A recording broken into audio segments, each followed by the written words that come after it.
Office থেকে বাসায় এসে যখন ক্লান্ত লাগছিল ঠিক তখনই আমার স্ত্রী পরামর্শ দিলেন আজকে কোনো রান্না না করে চলো পায়েস খাই। তো আসলে পায়েসটার কথা শুনে আমারও আসলে জিভে জল এসে গেল। তো ভাবলাম যে আসলে আমার সবথেকে প্রিয় খাবারটি হচ্ছে পায়েস। তো আসলে হলে মন্দ কী, তো একটাবার ট্রাই করা যাক। তো একে একে পায়েস রান্নার জন্য সে প্রথমে দুধটাকে জাল করতে থাকে। এরপরে আসলে তেজপাতা, বাদাম, কিশমিশ সহ সব কিছুই কিন্তু আসলে সে দিয়ে মোটামুটি ভালোভাবে রান্না করার জন্য প্রস্তুতি নিচ্ছিল। তো এখন সে ছোটো এলাচ খুঁজছিল। আসলে বড় এলাচ এবং ছোটো এলাচ সবগুলোই আসলে একসাথে রাখা ছিল, তাই সে আসলে খুব যত্ন সহকারে সেগুলো বেছে একটা একটা করে দিতেছে। তো মোটামুটি এখন সে দারুচিনি দিতেছে। তো মোটামুটি সব কিছুই হয়ে গেছে। এখন কিছুক্ষণ আসলে জাল করার পালা। তো এক পর্যায়ে এখন আসলে সে বাদামগুলো এখন সর্বশেষ দিল। তো এখন কি দিবে আসলে আমি জানি না। তো এখন আমার মনে হচ্ছে যে সে যে চালটা ছিল, যে পায়েসের জন্য যে চালটা ধোয়া ছিল সেটা এখন দিয়ে দিতেছে। তো মোটামুটি আমাদের চাল ছিল মোটামুটি 150 গ্রামের মতো, আর দুধ ছিল 2 কেজি। তো এই ছিল আমাদের পায়েসের মোটামুটি মেথড। তো সব কিছুই প্রায় এখন দেওয়া শেষ। সর্বশেষ চালটা যখন দেওয়া হয়ে গেল, এখন এটাকে একটু নাড়াচাড়া করে আমার স্ত্রী খুব যত্ন সহকারে সেটাকে রান্না করার চেষ্টা করতেছেন। তো আমি জানি না আসলে সর্বশেষ কী হতে যাচ্ছে। তো আশা করছি এত যত্ন সহিত যেহেতু সে রান্নাটা করতেছে মোটামুটি ভালোই হবে আশা করা যায়।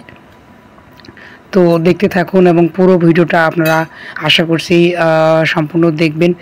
আর এখন এই মুহূর্তে আসলে যারা আমাকে দেখছেন, তো এই যে ঢেকে দেওয়ার পর এখন আবারও ঢাকনাটা খোলার পরে আবার খুব সুন্দর একটা ঘ্রাণ আসতেছে এবং বলক করতেছে। এরপরে আবার একটু নাড়াচাড়া করার চেষ্টা করছে আমার স্ত্রী। তো মোটামুটি চালটা হয়ে আসছে। তো আপনারা জানেন যে আসলে পায়েস রান্নার জন্য আগে চিনি দিয়ে রাখলে সেই চালটা আসলে সিদ্ধ হতে চায় না। তো আমরা এই জন্য আসলে চিনি দিতে নিষেধ করেছিলাম আমি। তো আমাদের এখানে আসলে চিনিটা এখন দেওয়ার পালা, যেহেতু চালটা ফুটে গেছে।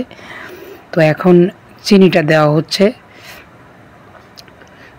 আর চিনি দেওয়ার পরে আবার একটু নাড়াচাড়া করবে মনে হচ্ছে। হ্যাঁ, এখন নাড়াচাড়া করতেছেন। তো নাড়াচাড়া করার পরে কিছুক্ষণ অপেক্ষা করব আমরা।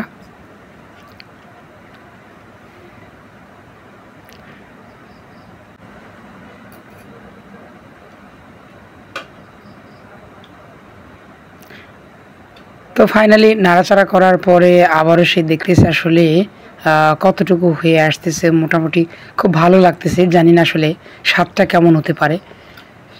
আর এখানে আমার মনে হচ্ছে যে চালের তুলনায় দুধটা একটু বেশি হয়ে গেছে। আর সামান্য 150 গ্রাম চাল আর কি। আর এখানে দুধ রয়েছে 2 কেজির মতো। আর চিনি আর আনুষঙ্গিক যে জিনিসগুলো এগুলো আসলে পরিমাণ মতো দেওয়া হয়েছে।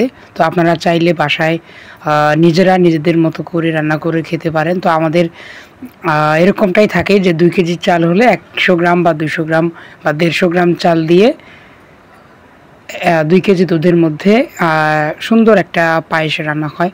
তো পায়েসটা আসলে আমার খুব প্রিয় একটা খাবার। তো ফাইনালি আমাদের পায়েসটা রান্না হয়ে গেছে। এখন সেটা চেক করার পালা। তো খেয়ে দেখলাম আসলে আমার স্ত্রীর রান্নাটা আসলে খুব সুন্দর, 100তে 100 হয়েছে। তো ভিডিওটা যদি ভালো লাগে তাহলে অবশ্যই একটি লাইক এবং কমেন্ট করবেন, পাশাপাশি আমাদের চ্যানেলটি সাবস্ক্রাইব করে সহযোগিতা করবেন। তো খুবই ভালো লাগলো পায়েসটা খেয়ে, দারুণ হয়েছে আসলে পায়েসটা।